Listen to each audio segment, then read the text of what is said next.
ይሄን የመሰለ በድስት የሚሰራ የውሃ ዳቦ ያሳየዋችሁ በባለፈው ኬኮች ላይ የጠየቃችሁኝ ጥያቄዎች ደግሞ በዚሁ አያይዤ መልስላችኋለሁ። ወደ አሰራሩ እንሂድ። በመጀመሪያ እርሾና ስኳር አድርገን ለብ ካለ ውሃ ጋር ከድነን ኩፍ እስኪል እናስቀምጠዋለን።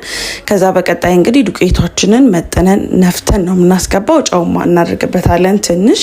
እኔ ወደ በኋላ ላይ ዘይትና ቫኒላ ተጠቅሜያለሁ። ለጣዕሙ ለብ ያለ ውሃ ጠብ ጠብ እያደረጋችሁ እናንተ እስከምትፈልጉት ድረስ ሊጡን ታቀጡታላችሁ። በቀጣይ እንግዲህ ድስት እናዘጋጃለን። ትንሽ የምንጋግርበትን ድስት ማለት ነው። ባለፈው ላይ ከጠይቃችሁኝ ጥያቄዎች አንዱ እንግዲህ ድስቱን ዘይት ቀብተሽዋል የምትጋግሪበትን ነበረ። አው ቀብቼዋለሁኝ።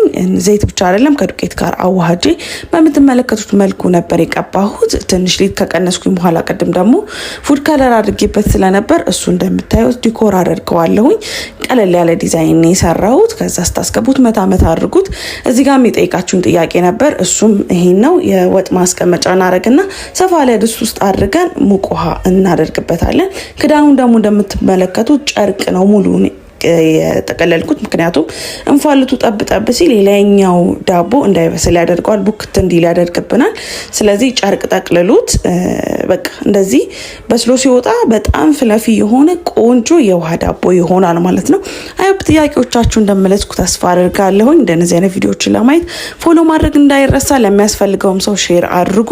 አርክቲጂ ነበርኩኝ። በቀጣይ ምን ሰርቼ ማየት እንደምትፈልጉ ኮሜንት ላይ ጻፉልኝ። ባይ